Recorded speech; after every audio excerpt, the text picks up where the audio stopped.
ॐ नमो आयनीयानम् ॐ नमो वेषायानम् नमो लोये सविस्साहुनम् एषो पञ्च नमो कारो एषो पञ्च नमो गारो सर्वे पावकनासनो मंगलानंच सर्वे परमनेहावै मंगलम् मंगलानंच सर्वे परमनेहावै मंगलम्।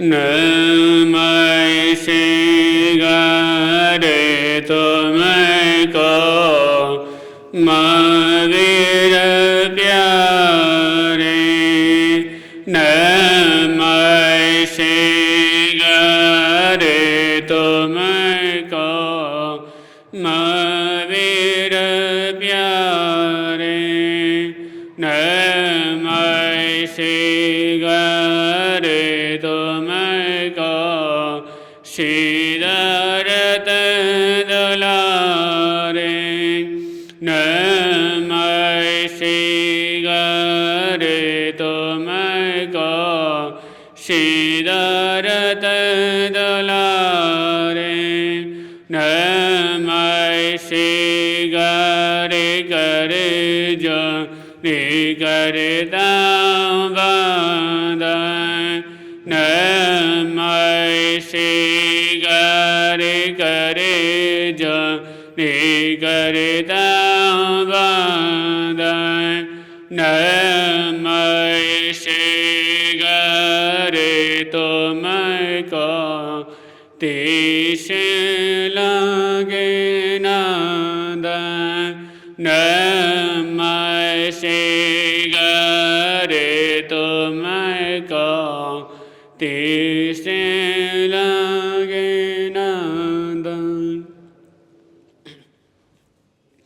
परम सेवा भावी दादा गुरुदेव श्री पेंसरे महाराज एवं परम पूज्य गुरुदेव के पावन चरण कलों में कोटि से वंदन अभिवंदन। उपस्थित धर्म प्रेमियों, आपके समक्ष विषय चल रहा है मोक्ष में जाने के 4 उपाय, जिसमें से आप प्रथम उपाय सुन चुके हैं कि मोक्ष में जाने का प्रथम उपाय कौन सा? दान। वह आज दूसरा उपाय यानी शील, यानी जो नर नारी जो शील का पालन जो करता है तो वो भी एक मोक्ष का मार्ग होता है। क्योंकि संसार में व्यक्ति को एक नरी नारी को सबसे ज़्यादा जरूरी होता है अपने शील का पालन करना। इस संसार में जितनी सतियां हुई हैं वो किस कारण? जिन्होंने अपने शील का पालन करा है। जिन नारी ने अपने पति के सिवाय किसी तरफ बुरी नजर उठा के भी बिल्कुल नहीं देखा, जो केवल शील पर रहे, जब अपने दम पर जो रहे, तो सबसे बड़ा क्या? वही शील का पालन होता है। क्योंकि व्यक्ति सोचता कि मैं ऐसा क्या करूं जिससे मैं अपनी आत्मा को मजबूत कर सकूं, कुछ ना कुछ कर सकूं। इस संसार में महापुरुष वही बनता है जो व्यक्ति शील का पालन करता है। और मानो जो एक नारी अपने पति को छोड़ के दूसरों की तरफ नजर गाड़ के देखती हैं या दूसरों के चक्कर में रहें, तो वो अब कितना कुछ भी कर लें कि मैं एक सत्य बन जाऊं, मैं एक सत्य की तरह कहलाऊं, कि जितना इस संसार में एक सत्यों का नाम है वैसे ही मेरा नाम चमके, तो ऐसे कभी नहीं होता। इस संसार में जो सत्य जो हुई हैं, जिनको जैन धर्म में जो 16 सत्य जो हुई हैं, वो किस कारण? जिन्होंने अपने शील का पालन करा, जिनके सामने इतनी मुसीबत आई, इतनी दिक्कत आई, पर वो अपने कदम से कहीं पीछे नहीं हटे, हमेशा अपने शील की तरफ वो कदम बढ़ाते हुए चले। जिस समय जब रावण मां सती जब सीता को जब उठा के जब ले गया, तो उस समय रावण ने बहुत कोशिश की उसको अपनाने की, कि मैं उसको अपनाऊं, मैं उसने पत्नी की तरह उसको अपनाऊं। उसने एड़ी से चोटी की तरह जोर लगा दिया, उसने राम का रूप भी बना के देखा, पर उस महासती सीता अपने कदम से कभी पीछे नहीं हटी। उसने मन में संकल्प कर रखा था कि जब तक मेरे पति भगवान राम नहीं आएंगे, जब तक मैं किसी की तरफ आग उठा के बिल्कुल भी नहीं देखूंगी।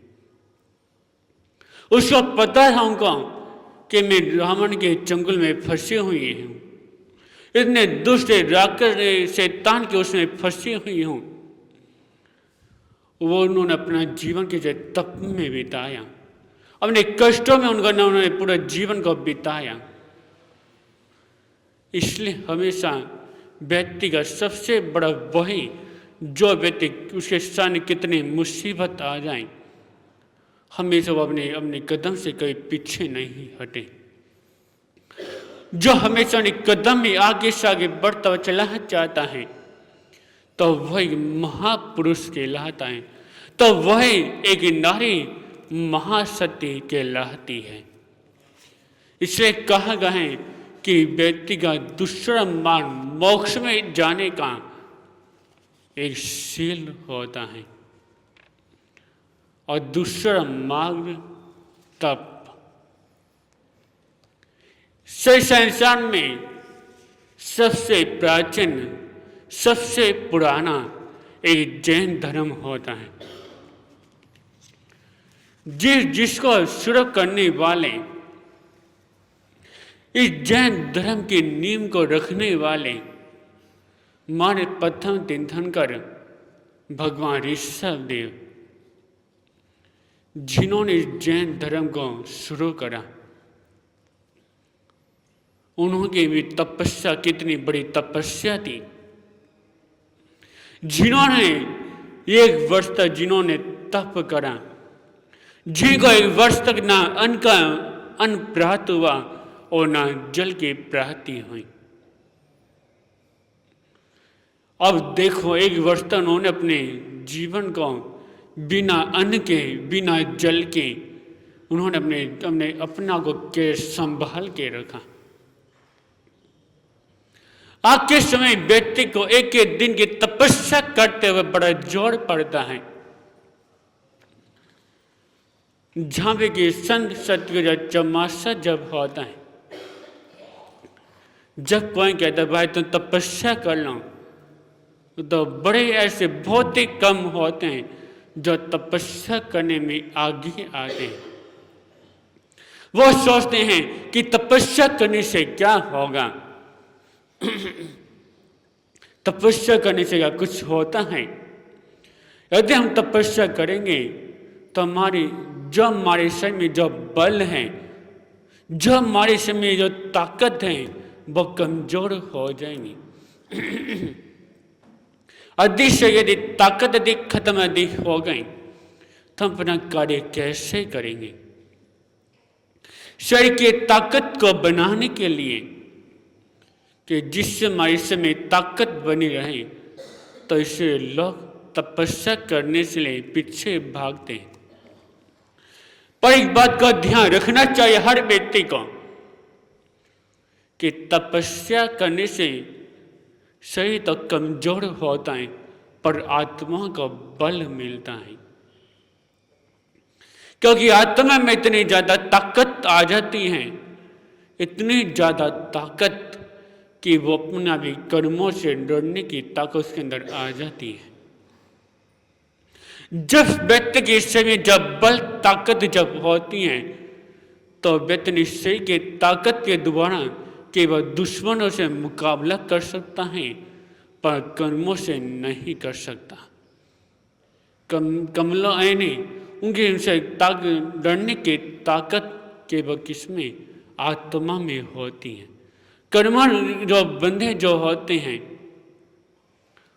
वो केवल एक आत्मा ही लड़ सकती है। और आत्मा को मजबूत बनाने के लिए उससे पहले होता है एक तपस्या को करना। जब व्यक्ति जब मक्खन में जब घी को जब निकालना जब पड़ता है, तो उसके लिए बीच में गए बर्तन को तपाना पड़ता है। अब व्यक्ति मक्खन में से घी कब निकालेगा?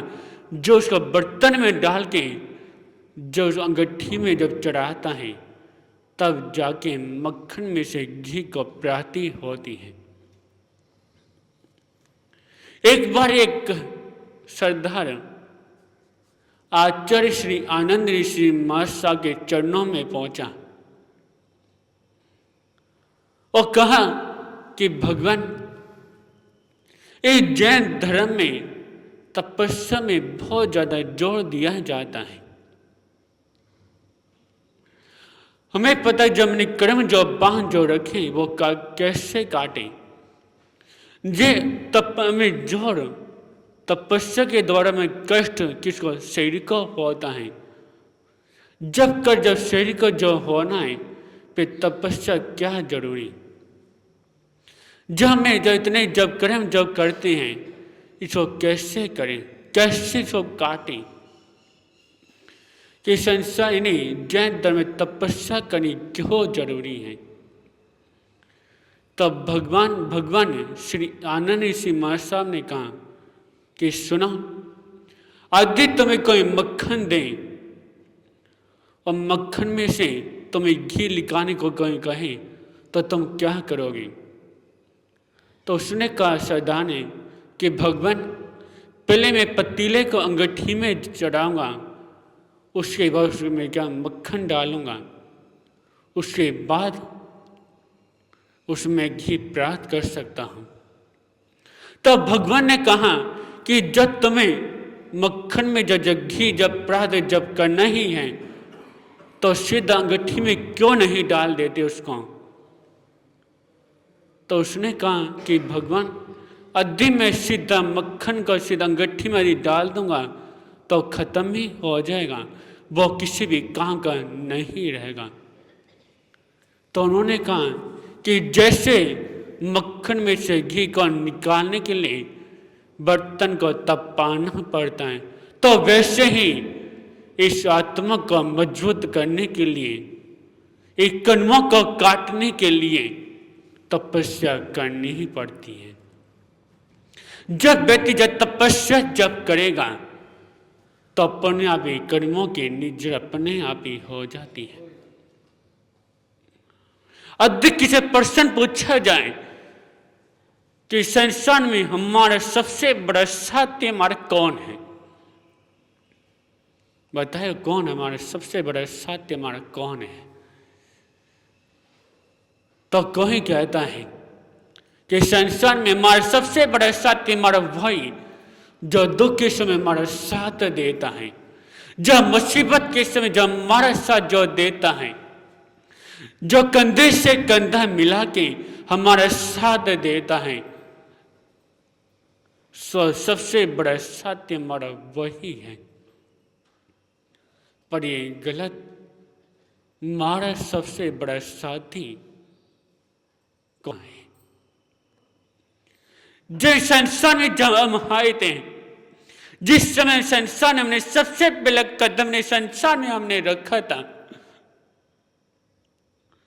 तो उस समय आत्मा भी हमारे साथ आई थी। क्योंकि एक मिनट भी ऐसा नहीं होता जो आत्मा हमारे से दूर रहे। आज अभी आप यहाँ पे बैठे हुए हो, आपने मैंने किसी को साथी बना रखा है, अन्य पड़ोसियों को भी अपना साथी बना रखा है। हमने आस पास गली के किसी व्यक्ति को अपना साथी बना रखा है। उस आपके अब आपके साथ कोई आपका साथी नहीं बैठा। इस समय हमारे साथ यदि हैं तो कौन? हमारी आत्मा। अधिक जब हमारी आत्मा जैसे शरीर में जब निकल जब जाएगी, जब हमारी आत्मा जब हमारे साथ छोड़ जब देगी, तो हमारे शरीर के माटी के तरह हो जाएगा। ये सही जब तक चल रहा है जब तक हमारी आत्मा हमारे अंदर विराजमान है, जब तक हमारी आत्मा हमारे साथ जुड़े हुई है, जब तक व्यक्ति के साथ से ही चलता रहता है, जब तक व्यक्ति दूसरों के काम आता रहता है, अपना हर घर का कार्य करता रहता है, जब आत्मा जब साथ छोड़ दे तो व्यक्ति का शरीर बिल्कुल भी काम नहीं करता। अधिक कोई शादी यदि छोड़ दें तो अपने साथी के बिना व्यक्ति रह सकता है, अपने घर परिवार के साथ गुजारा कर लेता है। इतनी दिक्कत नहीं होती जब कोई साथी जब साथ छोड़ देता है। थोड़े दिन तक तो उसका दुख रहता है, फिर भी थोड़े दिन उसका दुख झेलने के बाद व्यक्ति बाद में सब कुछ भूल जाता है। अधिक व्यक्ति शादी छोड़ दें, दो व्यक्ति संसार में रहता है। यदि जब आत्मा जब निकल जाए तो व्यक्ति संसार में नहीं रहता। तो इसलिए कहा गया है, इस संसार हमारी सबसे बड़ी हमारा मित्र हमारी आत्मा है। तो इसे आत्मा को मजबूत करने के लिए व्यक्ति को तप करना पड़ता है। इसलिए जमाशय में हमेशा क्या तपस्या इसलिए करवाई जाती हैं कि जिससे व्यक्ति कर्मों की निद्रा कर सके, अपनी आत्मा को मजबूत बना सके।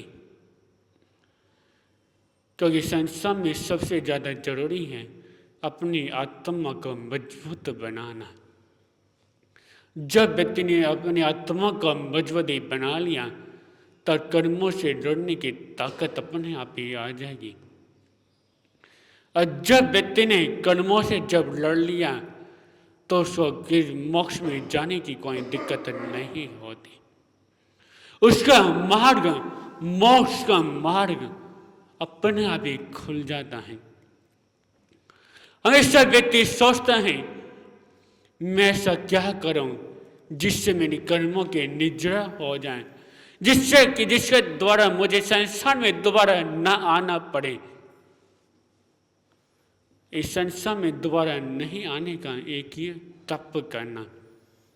इसलिए कहा गया है कि मोक्ष में जाने का तीसरा उपाय तपस्या करना, और अंतिम उपाय भावना।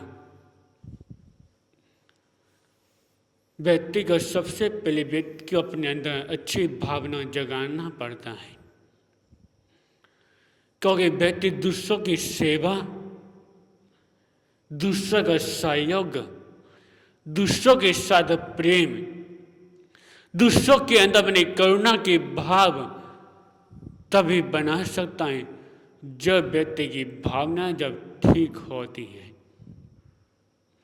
सबसे पहले व्यक्ति को अपनी भावना को ठीक करना पड़ता है। जब व्यक्ति जब भावना जब ठीक जब हो जाएगी, दूसरों के प्रति भावना अपना भी अच्छी हो जाएगी, तो उस अपने अंदर करुणा के भाव अपने आप ही जाग जाएंगे। अपने आप ही प्रेम के भाव अपने अंदर जाग जाएंगे। जब कोई दाता जब किसी के द्वार पे जब जाता है तो सबसे पहले उसकी भावना को देखा जाता है कि इसकी भावना कैसी है। जब कोई संत सती जब किसी घर में जब आहार पानी ले जब जाते हैं तो सबसे पहले व्यक्ति भावना को देखते हैं कि इसकी भावना कैसी है। जब दिखता कि इसकी भावना अच्छी है तो उसके घर से अब संत सती अच्छे तरह आहार पानी ग्रहण करते हैं। जब दिखता कि इसकी भावना बिल्कुल भी ठीक नहीं, इसकी भावना सेवा करने की नहीं है, इसकी भावना किसी की कोई प्रति नहीं है, इसकी भावना धर्म स्थान में आने की नहीं है, इसकी भावना कोई सम्मानित करने की नहीं है, तो वहां पे जाने का कोई फायदा नहीं होता। फायदा तभी होता है घरों में जाने का जब व्यक्ति के अंदर भावना जब अच्छी हो, क्योंकि सबसे पहले व्यक्ति को अपनी भावना को ठीक करना पड़ता है। एक व्यक्ति का व्यापार तो अच्छा कर रहा है, पर व्यापार करना जब ठीक होता है जब उसकी भावना जब ठीक होती है। इसलिए कहा गए कि व्यक्ति को अपनी सबसे पहले व्यक्ति को अपनी क्या भावना को ठीक करना पड़ता है। अधिक व्यक्ति भावना ठीक अधिक होती है तो सब कुछ हो जाता है, अधिक भावना ठीक नहीं तो कुछ भी नहीं होता। इसलिए कहा गए कि व्यक्ति को सबसे पहले व्यक्ति की भावना को अच्छा करना पड़ेगा। तो आपने श्रवण करें मोक्ष में जाने के 4 उपाय। पहला दान, तप, शील और भावना। यदि जिस व्यक्ति ने ये 4 उपाय, ये 4 चीज अपने अंदर बिठा ली तो मोक्ष के द्वार अपने आप ही खुल जाएंगे। दिन में से एक को भी छोड़ दिया, कुछ भी नहीं करा, तो मोक्ष के द्वार से जल्दी से नहीं खुल सकते। इसलिए अभी चाहता हूँ कि हमारे कर्मों के निजरा हम अच्छी गति का प्रयास करें तो हमेशा जो होए दुर्ग सेवा और करने के भाव रखें। आयत नहीं। ओम शांति।